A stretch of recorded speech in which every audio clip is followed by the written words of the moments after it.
Kata Nabi, kalau sholatnya ingin sempurna dimulai dari wudhu. Yang pokok dalam wudhu itu ada 4, sisanya sunnah. Awas, kalau yang 4 ini tidak sempurna maka batal wudhunya. 1, faghsilu wujuhakum, basuh wajahnya. Kalau disebutkan wajah dalam bab wudhu, itu tidak ada yang lain kecuali bagian tampak muka, gitu ya. Kalau yang punya jenggot, itu termasuk janggutnya di selai-selai. Sifat wudhu cuma ada 3. 1, pakai keran. 2, pakai gayung. 3, air yang mengalir. Ya, seperti di sungai ada air mengalir, itu nggak ada masalah. Tapi kalau menggunakan gayung atau semisalnya, Nabi itu diriwayatkan dalam hadis itu sangat menghemat air. Bahkan pernah beliau kemudian berwudu, kalau kita kemudian hitung, itu hanya sejumlah Pak, seaqua gelas Pak, cukup. Atau yang kedua, menggunakan keran ya. Kalau sekarang kita ada keran, contoh ini kerannya. Ya. Kerannya agak tinggi sedikit. Dan kita sesuaikan. Ambil airnya. Misal contoh, ghosala. Ghosala itu bukan ditumpahkan, ambil air, tumpahkan di tempat yang akan dibasuh gini. Yang telunjuk itu kemudian menghapus atau menghilangkan kotoran di sela-sela mata, contoh.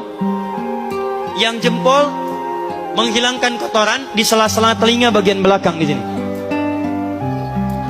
Ya.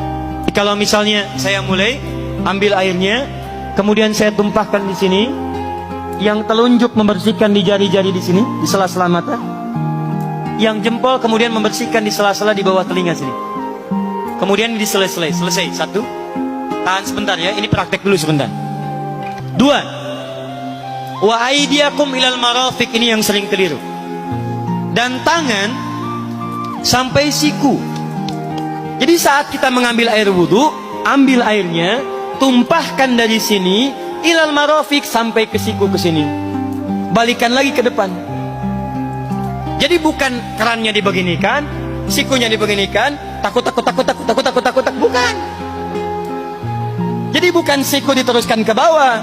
Yang tepat itu ambil airnya, kemudian basuh dari sini sampai dengan ke sikunya. Hati-hati, ini ada maknanya. Dan jika benar di hadis Muslim, jika orang wudunya benar seperti ini, maka bersamaan dengan jatuhnya air wudhu itu, jatuh pula dosa-dosa dan kotoran yang melekat pada anggota tubuhnya. Tidak cukup dengan amin, nanti kita lihat dulu. Tangan selesai, pindah kemana? Bukan ke rambut, tapi kepala. Jadi dalam bab wudu yang diusap bukan rambutnya, kepalanya. Itulah keadilan Allah. Kalau yang diusap kepalanya, semua manusia yang hidup pasti punya kepala. Tapi kalau yang diusap rambutnya, ada ketidakadilan, karena tidak semua orang punya kepala, punya rambut. Tuh. Nah sekarang lihat sini. Ketika kita diminta mengusap kepala, bahasanya masaha. Masaha itu begini. Ini saya punten. Bismillah. Ini ya. Ambil airnya, tumpahkan, baru kemudian diusapkan ke kepalanya. Paham ya? Kalau yang ghosala, ambil, tumpahkan di tempat yang akan dibasuh. Tapi kalau masaha, hati-hati, ambil airnya, tumpahkan, baru diusap. Jadi bukan diambil air, tumpahkan di kepala begini.